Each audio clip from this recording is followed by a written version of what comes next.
हमारे solar system अपने साथ 9 प्लैनेट और बहुत सारे छोटे और बड़े एस्टेरॉयड और कॉमेट के साथ सूरज के चक्कर लगाते हैं। मिलियन ऑफ एस्टेरॉयड मंगल और जुपिटर के बीच चक्कर लगाते हैं। उसके अलावा ओड क्लाउड में भी करोड़ों कॉमेट सूरज की परिक्रमा कर रहे हैं।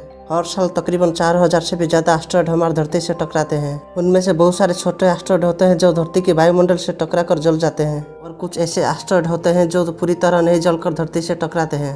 साल 2004 में साइंटिस्टों ने एक ऐसा एस्टेरॉयड खोजा स्पेस में जिसका वजन 2 करोड़ टन का था। जब साइंटिस्टों ने पहली बार उसको ऑब्जर्व किया तब उन्हें पता चला कि ये धरती से टकराने की चांस 2.7% है, जो कि 2029 में टकराने वाला था। लेकिन जब साइंटिस्टों ने दोबारा उसके ऊपर स्टडी किया तब पता चला कि ये धरती से टकराने की चांसेस सिर्फ मिलियंस में ही 2 है। दोस्तों, इस एस्टेरॉयड को वैज्ञानिकों ने पहली बार 10 जुलाई 2004 में देखा था। इसका नाम उन्होंने एपोफिस रखा। एपोफिस एस्टेरॉयड का आकार 1100 फीट यानी 335 मीटर का था, जो कि 3 फुटबॉल फील्ड जितना बड़ा था।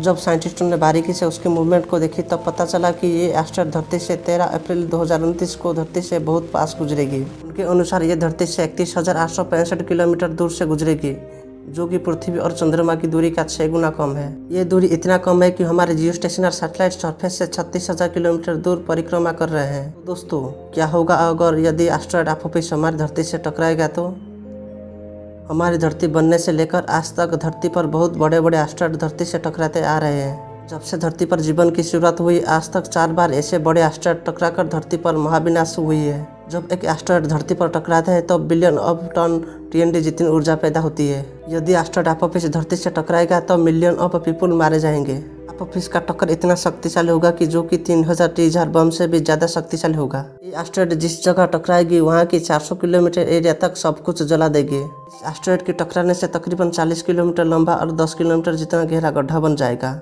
इसकी टक्कर से धरती का इकोसिस्टम पूरी तरह बदल जाएगी। मानव समाज कई 100 साल तक पीछे चले जाएगी। तो दोस्तों, बहुत सारे साइंटिस्ट ये मानते हैं कि धरती पर पानी और जीवन की मौलिक कोशिकाएं इसी तरह की एस्टेरॉयड धरती पर जीवन लाए हैं। हमारी धरती की तरह सोलर सिस्टम की दूसरी प्लैनेट पर भी एस्टेरॉयड समय समय पर हिट करती है। मंगल की 2 हेमिस्फीयर में बनी हुई 2 गड्ढे आज से तकरीबन 3.9 बिलियन ईयर पहले एस्टेरॉयड के टकराने से हुआ था। उसी तरह नेपच्यून पे धरती से 2 गुना बड़ा एस्टेरॉयड टकराने से नेपच्यून सूरज की चारों ओर उल्टी दिशा में घूमती है। धरती पर बड़े बड़े एस्टेरॉयड की टकराव कुछ बिलियन सालों में एक बार ही होती है, लेकिन 5 से 10 मीटर वाला एस्टेरॉयड कुछ ही सालों के अंतराल में धरती के पास होकर गुजरती है। इस तरह की एस्टेरॉयड को साइंटिस्टों ने नियर अर्थ ऑब्जेक्ट या फिर NEOS कहते हैं। इस तरह के छोटे एस्टेरॉयड को ट्रेस करना साइंटिस्ट के लिए काफ़ी मुश्किल है। कैलकुलेशन के हिसाब से इस तरह की एस्टेरॉयड 100 साल में कुछ ही एस्टेरॉयड धरती पर गिरते हैं। साल 1994 में एक 5 से 6 किलोमीटर लंबा एक एस्टेरॉयड जुपिटर से टकराया था, जिसे वैज्ञानिकों ने ऑब्जर्व किया था। जुपिटर गैस जिएंट प्लैनेट होने के कारण जुपिटर की कुछ भी नहीं हुआ। उस समय एक घटना पूरी पृथ्वी पर हाईलाइट हो गया।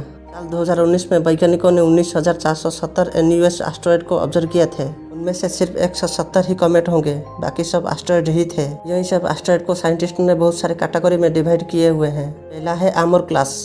इस क्लास के एस्टेरॉयड पृथ्वी से और सूरज की दूरी से काफ़ी दूर ऑर्बिट करते हैं।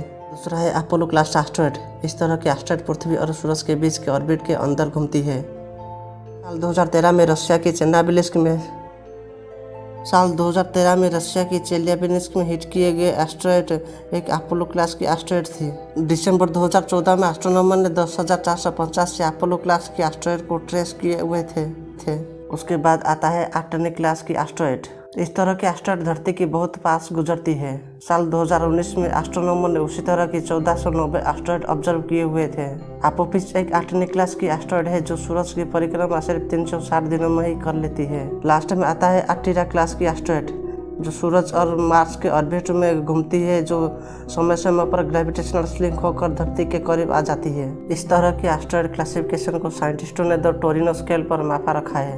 एस्ट्रोनॉमर को विश्वास है कि एपोफिस 2029 में धरती से नहीं टकराएगा, लेकिन दोस्तों, स्पेस में कुछ भी कहना असंभव नहीं है। आजकल टेक्नोलॉजी बहुत एडवांस होने के कारण किसी भी प्रकार के एस्टेरॉयड को 20 साल पहले ही हम पता कर लेते हैं। नासा और यूरोपियन स्पेस एजेंसी मिलकर अब एस्टेरॉयड के ऊपर बहुत सारे स्टडी कर रहे हैं। भविष्य में कोई एस्टेरॉयड धरती पर ना टकराए, इसीलिए दुनिया भर के वैज्ञानिकों ने मिलकर कुछ थ्योरी देते हैं। साइंटिस्ट और इंजीनियर के अनुसार एक बड़े रॉकेट इंजन के द्वारा एस्टेरॉयड को धरती के ऑर्बिट से बाहर निकाला जा सकता है, और बहुत साइंटिस्ट के अनुसार न्यूक्लियर बम के द्वारा एस्टेरॉयड को उड़ा जा सकता है। और एक हाइपोथेसिस के अनुसार यदि हम एक स्पेस स्टेशन बनाकर एस्टेरॉयड की चारों ओर ऑर्बिट कराएंगे तब एस्टेरॉयड की ग्रेविटेशनल स्लिंग होकर धरती के ऑर्बिट से बाहर निकल जाएगी। आज हम अपनी मॉडर्न टेलीस्कोप के द्वारा एस्टेरॉयड की सही आकार, शेप और ऑर्बिट को ठीक से स्टडी कर पा रहे हैं। हम जितनी अधिक एडवांस हो रहे हैं उससे अधिक हम एस्टेरॉयड की टक्कर पृथ्वी से होने की संभावना को कम कर रहे हैं। जब अपोफिस 2014 में धरती के पास गुजरा तब साइंटिस्टों को एक अपॉर्चुनिटी मिली उसके ऊपर स्टडी करने के लिए। तो दोस्तों वीडियो अच्छा लगा तो लाइक करना और चैनल को सब्सक्राइब भी कर देना।